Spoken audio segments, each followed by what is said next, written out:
ये कहानी एक ऐसी राक्षसी की है जिसे सिर्फ इंसानों के खून से प्यार था। मगर एक दिन कुछ ऐसा हुआ कि वह इंसान को अपना दिल दे बैठी। एक गांव में एक धनी किसान रहता था। किसान बड़ा नेक, ईमानदार, मेहनती था। वह प्रतिदिन नियम से अपने खेतों पर जाता और दिन भर काम करता। उसके पास खेती की बहुत जमीन थी। इस पर उसके सभी सेवक खेती करते थे। किसान अपने सेवकों के साथ बहुत अच्छा व्यवहार करता था और सुख दुख में उनका साथ देता था। अतः उसके सेवकों के साथ ही गांव के अन्य लोग भी उसका बहुत सम्मान करते थे। किसान बड़ा न्यायप्रिय भी था। गांव में जब कभी पंचायत होती थी तो गांव वाले किसान को ही सरपंच बनाते। किसान के एक बेटा भी था जिसका नाम था जारुल। जारुल बहुत सुंदर और हष्ट पुष्ट शरीर वाला था। उसका रंग गोरा, सीना चौड़ा और पूरा शरीर कद्दावर था। 20 वर्ष के जारुल पर गांव की सारी लड़कियां उस पर मोहित थीं और मन ही मन कामना करती थी कि जारुल उन्हें पति रूप में मिल जाए। इन्हीं लड़कियों में से थी मोहिनी। मोहिनी रंग रूप में तो बहुत सुंदर थी, किंतु वह बड़ी ही कर्कशा थी और वह बड़ी ही जिद्दी लड़की थी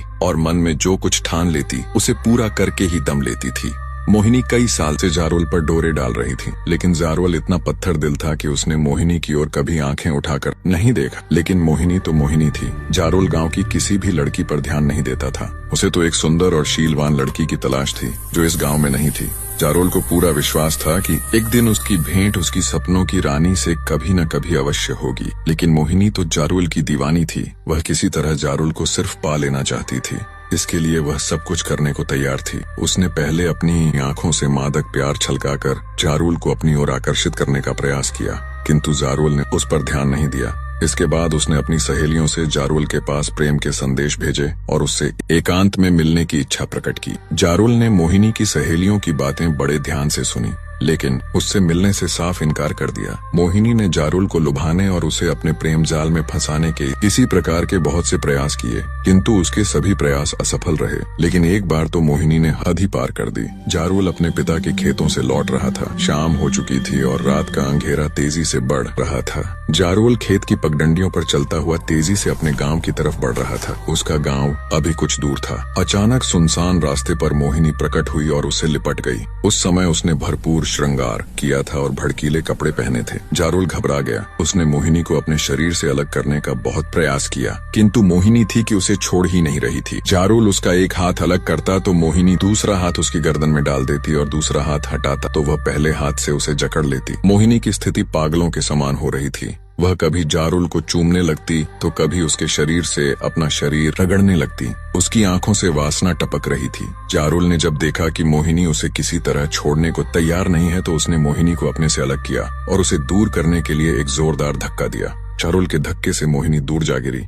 मोहिनी अपने रूप का यह अपमान सहन नहीं कर सकी और उसने उसी समय बदला लेने का निश्चय कर लिया। मोहिनी ने अपने कपड़े फाड़ लिए, बाल बिखेर लिए और जोर जोर से चिल्लाने लगी। मोहिनी जारुल पर अपनी इज्जत लूटने का आरोप लगा रही थी। मोहिनी की चीख पुकार सुनकर राह चलते गांव के कुछ लोग आ गए। सबने मोहिनी के अस्त व्यस्त फटे कपड़े, उसकी स्थिति देखी तो उन्होंने उसकी बातों पर विश्वास कर लिया। मोहिनी सुंदर तो थी ही और जारुल भी युवा था, अतः मोहिनी की चाल सफल हो गई। जारुल किसी से कुछ नहीं बोला और चुपचाप घर आ गया। रात भर में यह बात पूरे गांव में फैल गई। गांव में कुछ लोग ऐसे थे जो मोहिनी को अच्छी तरह जानते थे। इनमें मोहिनी की सहेलियों के घर वाले भी थे, जिनसे मोहिनी जारुल तक अपने प्रेम संदेश भिजवाती थी। ये लोग जारुल का पक्ष ले रहे थे, किंतु मोहिनी ने अपना जाल इस तरह फैलाया था कि गांव के अधिकतर लोग उसी का पक्ष ले रहे थे और जारुल को भला बुरा कह रहे थे। यह बात धनी किसान तक भी पहुंच चुकी थी। वह जारुल को अच्छी तरह जानता था, लेकिन वह सीधे सीधे अपने बेटे की कोई सहायता नहीं कर सकता था। ऐसे मामलों में हमेशा से जो होता रहा है वही हुआ और अगले दिन पंचायत बैठ गई। गांव वालों को धनी किसान पर पूरा विश्वास था। बेटे का मामला होते हुए भी उन्होंने धनी किसान को ही सरपंच बनाया। अगले दिन गांव के चौपाल पर पंचायत बैठी। इस पंचायत में गांव के सभी लोग एकत्रित हुए। मामला मोहिनी से जुड़ा हुआ था, अतः गांव की स्त्रियां भी इस पंचायत में बड़ी संख्या में आ गई थीं। पंचायत में एक तख्त पर 4 पंच बैठे थे और उनके बीच धनी किसान सरपंच बनकर बैठा था। हमेशा प्रसन्न रहने वाला धनी किसान आज हृदय से दुखी था। वह जानता था कि उसका बेटा जारुल निर्दोष है, लेकिन उसे पंचों की राय के अनुसार न्याय करना था। पंचों ने सबसे पहले मोहिनी को बुलाया और उसे सारी बातें बताने को कहा।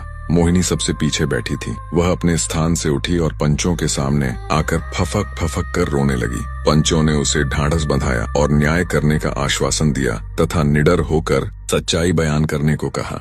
मोहिनी कुछ देर चुपचाप खड़ी रही। इसके बाद उसने जारुल की तरफ संकेत करते हुए बताया कि वह शाम को दिशा मैदान से लौट रही थी। रात का अंधेरा धीरे धीरे बढ़ रहा था। ऐसे में न जाने कहां से जारुल आ गया और सुनसान क्षेत्र में अकेला पाकर उसे पकड़ लिया और बुरी नीयत उसके साथ छेड़खानी करने लगा। उसके मना करने पर वह क्रोधित हो गया और जोर जबरदस्ती पर उतर आया। उसने उसके कपड़े फाड़ डाले और इसके बाद मोहिनी ने आगे की बात जानबूझकर अधूरी छोड़ दी और पुनः उसने सिसकते हुए उन लोगों के नाम भी बता दिए जिन्होंने उसे पिछली रात अस्त व्यस्त हालत में देखा था। पंचों ने मोहिनी को बैठने के लिए कहा और एक एक करके उन लोगों को गवाह के रूप में बुलाना आरंभ किया जिन्होंने मोहिनी को अस्त व्यस्त स्थिति में देखा था।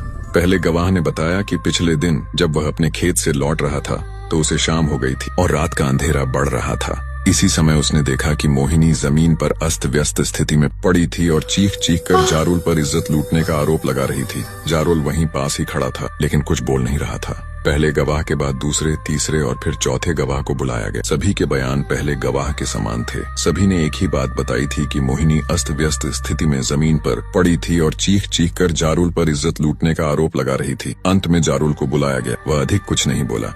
उसने बस इतना कहा कि मोहिनी उसके पीछे बहुत दिनों से पड़ी थी, पर उस दिन तो मोहिनी ने सभी हदें पार करते हुए उससे लिपट गई। इस पर उसने उसे धक्का देकर अपने से अलग कर दिया। इसके बाद मोहिनी ने अपने कपड़े फाड़ डाले, बाल बिखेर लिए और चिल्लाने लगी। मोहिनी की बात की तो 4 लोगों ने गवाही दे दी, लेकिन जारुल को ऐसा करते हुए किसी ने नहीं देखा था। अतः उसकी बात सच साबित करने वाला एक भी गवाह नहीं था। जारुल ने अपनी बात भी इस ढंग से कही थी, पंचों को उस पर विश्वास नहीं हो रहा था।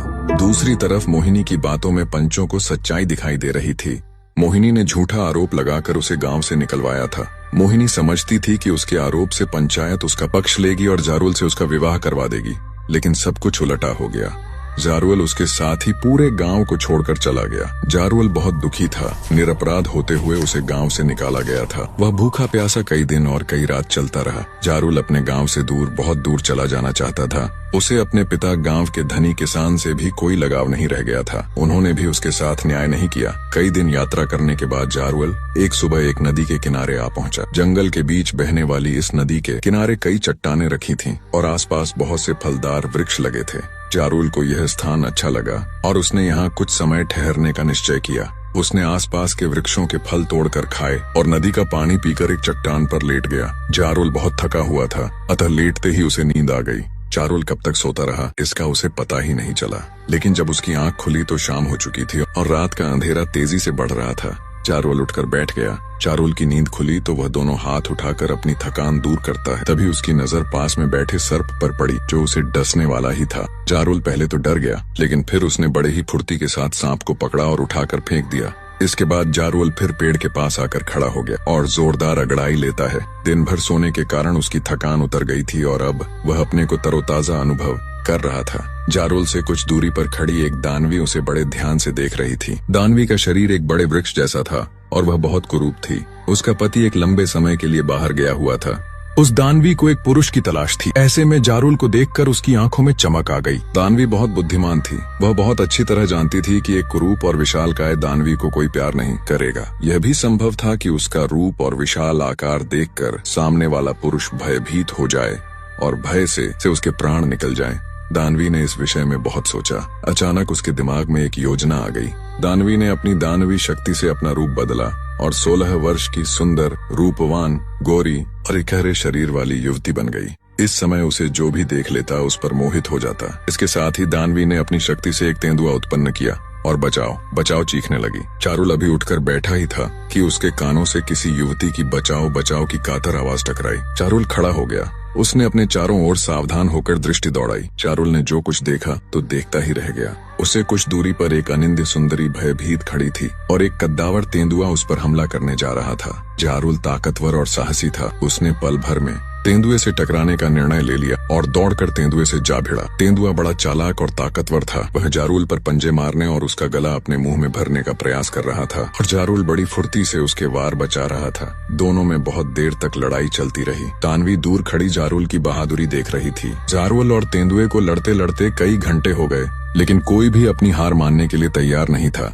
अचानक जारुल के हाथों में तेंदुए की पूंछ आ गई। उसने दोनों हाथों से तेंदुए की पूंछ पकड़ी और उसे चारों ओर के कई चक्कर घुमाकर एक ओर फेंक दिया। बेचारा तेंदुआ इसके लिए तैयार नहीं था। वह नदी के किनारे की एक चट्टान पर गिरा और एक ओर भाग निकला।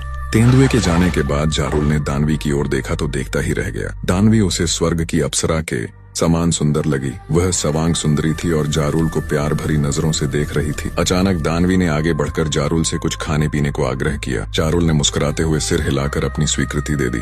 दानवी ने जारुल का हाथ पकड़ा और उसे लेकर अपनी गुफा में आ गई। यह एक प्राकृतिक गुफा थी जो भीतर से बहुत साफ और आरामदायक थी। दोस्तों, कहानी का अगला पार्ट अब असली तूफान लेकर आएगा, क्योंकि अब जारुल को सच्चाई पता चलेगी जिससे वो दिल की हद तक प्यार करने लगा था। वो एक इंसान नहीं, एक राक्षसी है। अब सवाल ये है, क्या जारुल अपने प्यार की खातिर उस राक्षसी रूप को भी स्वीकार करेगा, या फिर ये सच उनके प्यार को हमेशा के लिए खत्म कर देगा? क्या राक्षसी उसके प्यार की रक्षा करेगी या उसी प्रेम को अपनी भूख का शिकार बना देगी?